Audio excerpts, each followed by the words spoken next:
I see myself living in Singapore and A fulfilling Singaporean the boyfriend already lah. As people who are like not originally from here, you know, there's a part of us that just wants other Singaporeans to recognize us as Singaporeans as well, and that we're not that different from them. There's like distaste for like immigrants. There's a lot of like keyboard warriors, you know. And it makes us question like, how much more do we have to do to prove that we are Singaporean enough for you? Baby! Calling on the baby!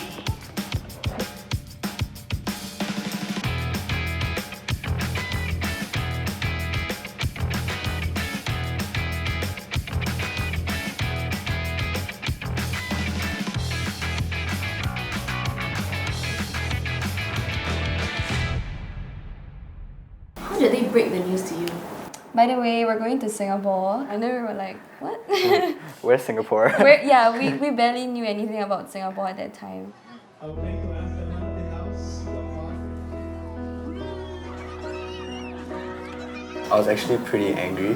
I was quite hesitant to like leave my friends and family behind. For her, I think it was even worse because like she was an older age, so she was like even closer to her friends. I think I felt very lonely. It felt as if it was impossible to make friends, and it was impossible to like connect with the people here. Oh, I kept pressing the button. So I rode the bus. The place I want to go to is already passed, right? So I pressed the buzzer and I was expecting the bus to come to a halt, but it didn't stop until the next bus stop. So that's when I realized, oh, the buses here really stop only at the bus stop. I was like really confused by Singlish. Yeah, I remember writing down like what it meant or like how to use it, practicing in the mirror. In the Philippines, you'd be like, oh, can I have this, please? Thank you. And then like here, you just say like, one chicken rice, no like sugar coating or whatever. In Philippines, it's a lot more slack.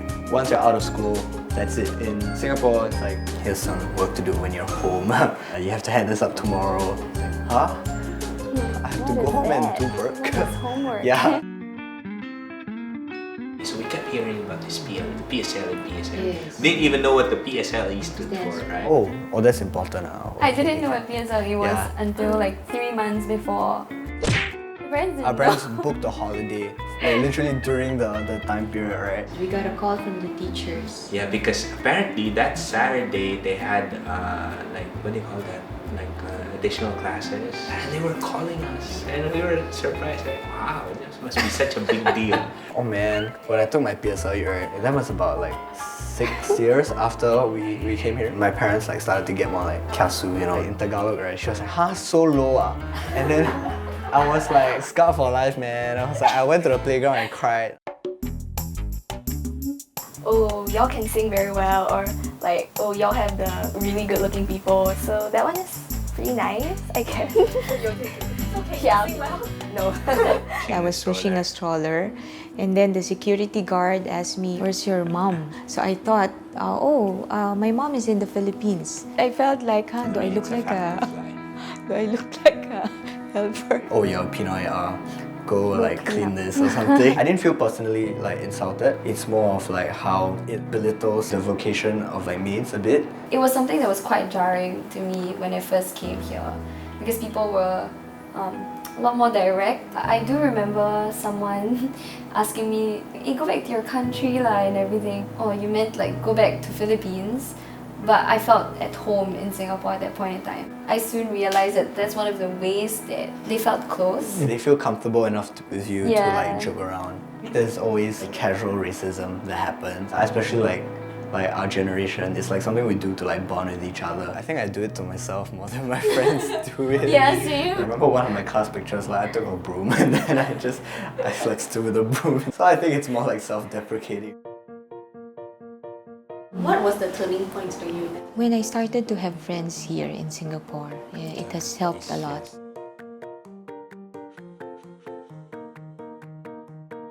We meet someone, and then that person knows another, introduces us to another, and our circle expands. Vicky was a bit apprehensive. I think how she's going to be relatable to the local. Yeah, but what I really appreciate about them is that they are very open-minded and willing to join us in all sorts of activities. They will initiate to spend time instead of waiting for the Singaporeans to go in. That's very important because most of us Singaporean Asians, we are more reserved. So they make the first move, we also straight away can connect and click. We're guests here, right? You're a guest here, we're- yes. we can't expect people to adjust to us. We have to adjust to them.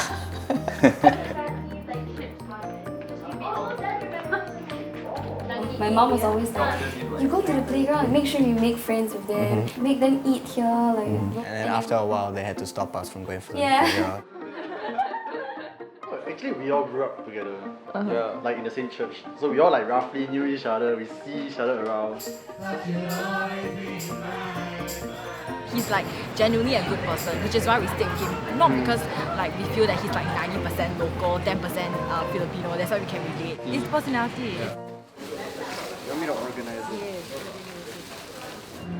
When we came here, right, our initial impression was like, There are no no poor people people in around. Singapore.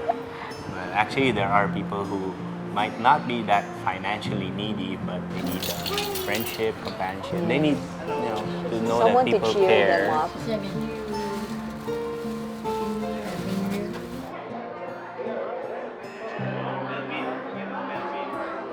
They're very real, they're very down to earth. Whoever the beneficiaries are, whether they English speaking, Chinese speaking, Malay speaking, whatever, they still can reach out and touch them. Wow, aren't you so good at?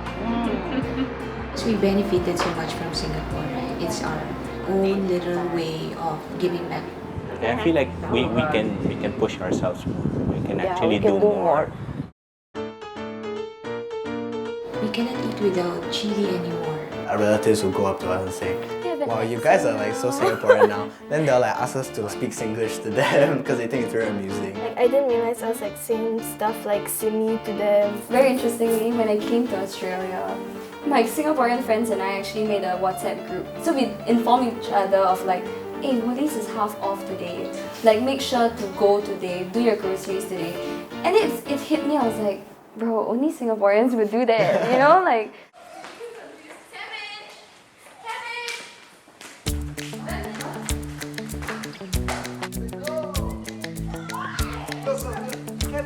Initially, I thought like, oh, that's crazy, no way. But it became a reality for me, and I'm actually kind of looking forward to it. A lot of the local friends that I have, they would always talk fondly of their NS days. They still know the guys they were with. So I thought to myself, maybe my son years from now will also have the same stories. They had been bugging us. Dad, you should have applied for citizenship long ago. Long ago. And that got us thinking, hey, maybe we should. I think we've built such a strong community here that it would be so difficult to leave.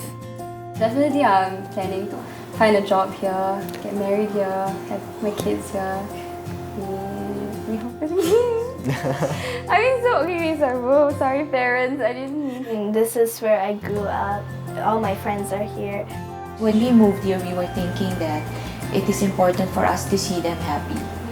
So when we see that in them, then we thought, yeah, I think we should be staying here. 1, 2, 3. Ah! Hey, that was your fault. Oh, you really tried. I think they are just making fun of you.